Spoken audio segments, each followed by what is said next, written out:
Hello guys and welcome back to this channel, where today guys I'll be showing you how to add a card view to your Smartsheet dashboard.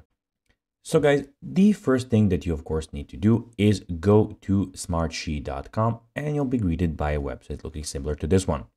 Now, when you did that, you just need to go and log into your profile.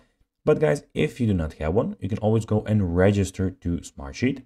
But guys, if you do not know how to do that, you can always go to our YouTube channel where we have plenty of how to Smartsheet videos where you can see how you can do this. Now guys, that we got that out of the way, let's see what we actually have in front of us here.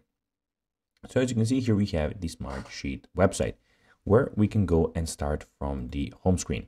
So here we have some things that are suggested for us. So we can go and create a new Smartsheet here. Here we have our notifications, which I at the moment don't have any, but be sure when you have some, they will appear here.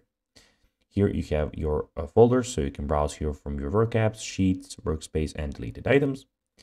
Here guys, you have the recently opened, and here you have your favorites. And guys, here you have, as you can see, just a second, it's loading. So you have your name. So just one thing guys, all the information that I am entering here is basically fake because for the sake of this video. So here you can search for work apps, share with you, recently updated. And here guys, you can go and see some new templates that you can add. And lastly, here you have all the information about your account in one place. Now guys, let's see how you can actually add a card view to your Smartsheet dashboard.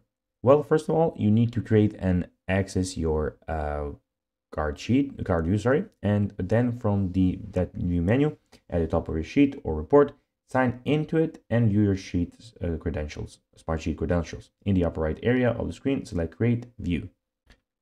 And guys, that will be everything for this video. I hope that you found this video informative.